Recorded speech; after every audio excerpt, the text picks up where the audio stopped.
104 rue de la Mésange, ici à Mont-Tremblant. Welcome to 104 de la Mésange here in Tremblant. Je m'appelle Jonathan et je suis courtier immobilier. I'm Jonathan and I'm a real estate broker. Dans cette porte ouverte, nous allons voir des images aériennes de la propriété.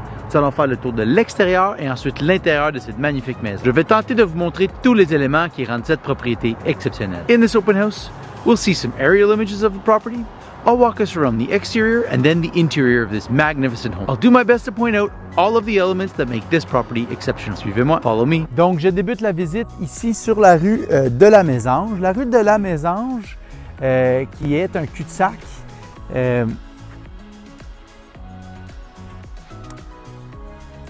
Qui finit environ 4 maisons plus loin. Donc, 1, 2 et 3, 4. On ne voit pas la troisième et la quatrième. Et la rue, elle est finie. Donc, très, très tranquille comme rue. On a vraiment seulement 4 voisins qui passent devant la maison pour se rendre. Et ici, au stop, on tourne à gauche et on est sur l'autoroute 117 dans quelques 100 mètres.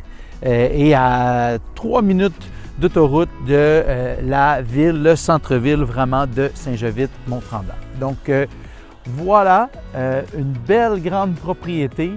Un lot de tout près d'1 acre complet, relativement privé. Évidemment, on a un voisin de chaque côté.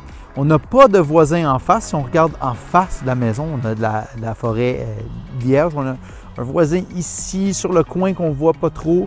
Un voisin évidemment qu'on voit là, mais avec une belle grande haie.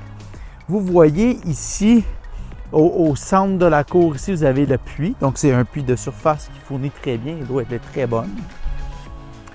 Et comme vous voyez, on a aussi un garage, 2 portes et un petit cabanon. Donc voilà pour le devant de la maison. Évidemment, le paysagement tout fait, une belle roche avec l'adresse dessus et 2 beaux pommiers devant. On va aller faire le tour maintenant de la maison. Du côté droit ici. Ici, on voit les couverts de l'installation septique. Et présumons en fait, présumons pas, j'ai le dessin de l'installation septique. On sait que le champ d'épuration se trouve à être de ce côté-ci de la maison. Donc, la maison comme telle, construite en 2003, si ma mémoire est bonne, un déclin de Canexel, donc très peu d'entretien, pas de peinture à faire dessus. La toiture qui a été faite refait en 2018 ou 2019, donc très très récente. Vous voyez ici la cheminée qui est aussi très récente pour un foyer de bois au sous-sol. So as you can see, nice spacious property here, set up for kids.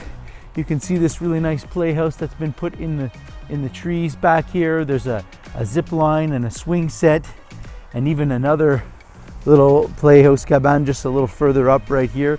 Nice big lot, very close to an acre. Super low maintenance house, only a couple of minutes from downtown Tremblant. You can see the garage here. The patio back here, concrete base on the patio, ready to go for your patio furniture or whatever project you want to do back here. Donc voilà l'extérieur de la maison. Entrons maintenant .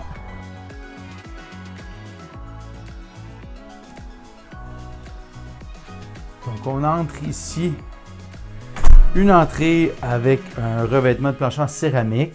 Donc, 1, 2, 3, 4, 5, 6, 7, environ 8 pieds par 7 pieds de large comme entrée, avec un garde-robe ici. On pourrait facilement mettre des portes, mais on a choisi de l'ouvrir et de faire un banc avec des crochets. Donc, parfait endroit pour se déchausser et garder la neige et la saleté de l'extérieur pour les sportifs. Et on entre dans la pièce principale de la maison, donc salon, salle à manger, cuisine. Tout refait dernièrement à air ouverte dans les 4 dernières années, avec les marches centrales apparentes qui mènent au deuxième où on va aller tantôt retrouver les chambres. La cuisine avec îlot central, le tout, comme je vous dis, refait dernièrement et en excellent état. Et la salle à manger qui a la porte patio qui mène à l'extérieur ici sur le patio. Et la salle d'eau, ici au rez-de-chaussée, qui se trouve à avoir la laveuse sécheuse. Voilà. Allons maintenant au deuxième. We'll take a look upstairs now. As you can see in the living room as we pass by here, a really nice hardwood or maybe an engineered hardwood floor and beautiful 24-inch by 24-inch ceramic tiles in the kitchen. These are nice darkly stained maple stairs as far as I can tell. We step up here to the second floor. Donc, à notre gauche, chambre 1, 2, droit devant la salle de bain. On va y aller en premier avec bain-douche à notre gauche et une douche complète à droite avec la toilette en coin. Et complètement à droite en montant les marches, ici la chambre des maîtres qui est une belle grande chambre. Ici on a un lit, j'ai l'impression que c'est un lit king déjà. Oui, c'est un lit king. Donc un lit king, mais malgré que c'est un lit king, on a la place en masse. On a 48 pouces environ de chaque côté du lit, donc beaucoup de place. Et une belle grande, un beau grand walk-in droit devant. Donc belle chambre, beaucoup de luminosité, une belle grande fenêtre, chambre des maîtres. Et ensuite, les deux chambres ici qui servent comme chambre d'enfant. Chambre 1. Chambre 2. Donc, allons maintenant au sous-sol.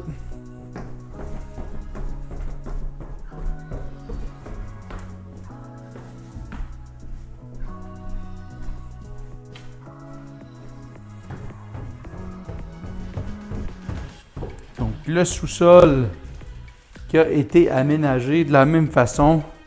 Plancher flottant au plancher, mais à air ouverte. Donc, une belle grande pièce ici. On a même une chambre froide derrière la porte là. Je ne l'ouvrirai pas. Salle d'entreposage, évidemment, comme n'importe quelle autre chambre froide. Donc, beau grand espace ici. Vous pouvez faire ce que vous voulez. Pièce cinéma, salle de jeu, salle familiale, entreposage en dessous des marches. Et deuxième pièce ici, même chose, on a une télévision au mur. Vous en faites ce que vous voulez. Et un beau foyer au bois qu'on a vu la cheminée à l'extérieur, donc peut facilement chauffer la maison entière si vous voulez au bois. Évidemment, chaque pièce a un chauffage électrique, des plaintes électriques dans chacune des pièces. Donc,